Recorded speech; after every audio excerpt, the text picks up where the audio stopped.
तो सुनिए आप लोग ध्यान से कि आलस से कैसे बचें। हमारा टॉपिक है, कहता है श्रम ही जीवन है और आलस मृत्यु। ठीक है, जब हम श्रम करते हैं तो अपने लाइफ में काफ़ी अचीवमेंट करते हैं, और हम अगर आलस करते हैं तो हम वहीं के वहीं रहते हैं जहाँ पे हम पहले से थे। ठीक है, तो सुनते हैं। जब आप पढ़ाई करते हैं तो आपको 4-5 बातें को ध्यान में रख के चलना है। पढ़ते समय आपको टेबल और चेयर का प्रयोग करना है। ठीक है, जिससे कि आप आसानी से पढ़ाई कर सकते हैं। और उस टाइम में आप जो है, अगर बेड पे रहते हैं तो आपको आलस लगता है, और आलस आएगा तो आप नींद लेंगे, सो जाएंगे, या ऐसे नहीं पढ़ पाएंगे।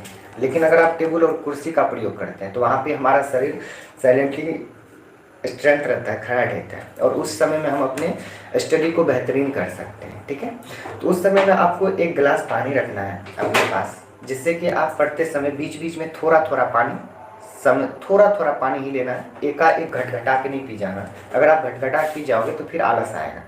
थोड़ा थोड़ा पानी लेना है, जिससे कि आपको आलस नहीं है। जब मन में ऐसा लगे कि अब हमको नींद आने वाला है या हमें आलस आने वाली है, तो आप थोड़ा सा गिलास से पानी लेंगे और उठा के एक घूंट, छोटा सा घूंट लेंगे, जिससे कि आपका आलस खत्म हो जाएगा। ठीक है, दूसरा बात क्या है कि आप पढ़ते समय बीच बीच में म्यूजिक सुन सकते हैं। अगर आप म्यूजिक सुनते हो तो म्यूजिक सुनने से क्या होता है कि हमारा माइंड रिफ्रेश होता है, और जब माइंड रिफ्रेश होता है तो उस समय में आप जो भी चीज़ पढ़े हैं उसको थोड़ा देर के लिए ब्रेक मिलता है, और पुनः जब हम उसको पढ़ते हैं तो हमारा मस्तिष्क दोगुना गति से कार्य करने लगता है। और अगर हमारा मस्तिष्क दोगुना गति से काम करेगा तो हम ज़्यादा से ज़्यादा चीज़ को अपने मस्तिष्क में एडजस्ट कर सकते हैं, डाल सकते हैं। ठीक है, तो पहला तरीका क्या है, हमको पढ़ते समय टेबल कुर्सी का प्रयोग करना है।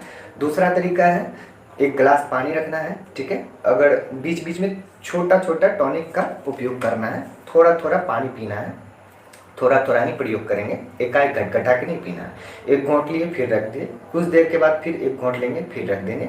इस प्रकार हम कर सकते हैं। तीसरा तरीका क्या है, पढ़ने के पीरियड में आप म्यूजिक सुन सकते हैं। जब ज़्यादा थकान महसूस हो तो आप म्यूजिक सुन लें, जिससे कि आपका माइंड क्या होगा, रिफ्रेश हो जाएगा, और पुनः पढ़ने बैठे तो आपका जो है पढ़ने का तरीका में वृद्धि हो जाएगी। ठीक है, आप ज़्यादा से ज़्यादा चीज़ को अचीवमेंट कर सकते हैं। ठीक है, तीसरा तरीका क्या है कि पढ़ते समय अगर आप टेबल कुर्सी बैठे हैं तो शरीर ऐंठन जैसा फील होता है, तो आप उठ के, जैसे ये बुक है, इसको लेके आप खड़े खड़े 2-4 बार टहल के इधर उधर करके पढ़ सकते हैं। ठीक है, और माहौल क्या होना चाहिए, शांत होना चाहिए। आप इधर उधर घूम के भी पढ़ सकते हो, और पढ़ने के बाद क्या होगा कि आपका आलस भी दूर हो जाएगा इधर उधर घूमने से।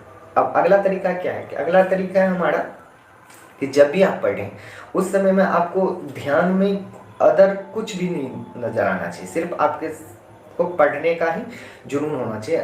बाकी बात मस्तिष्क में कुछ नहीं आना चाहिए, जैसे खेलने जाना है, खाना है, ये सब कुछ भी नहीं आना चाहिए, जिससे कि आप अच्छे ढंग से पढ़ाई कर सकते हो। और अगला तरीका क्या है कि पढ़ते समय आप जो है ना कि आप पढ़ने से पहले आप ध्यान कर लें किसी गॉड का या अपने माँ का, पिता का।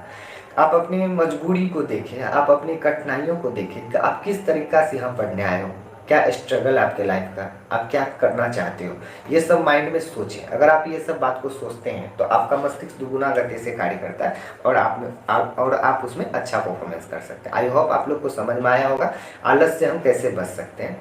और अगर इस तरीका का आप उपयोग करते हैं, इस तरीका का उपयोग करते हैं, तो उम्मीद करके चलिए कि आप आलस से लाखों गुना दूर भाग सकते हैं। इसीलिए कहा जाता है श्रम ही जीवन है और आलस मृत्यु है। ठीक है, ये बात आप लोग ध्यानपूर्वक समझ चुके होंगे, मुझे आशा है। Thank you for watching.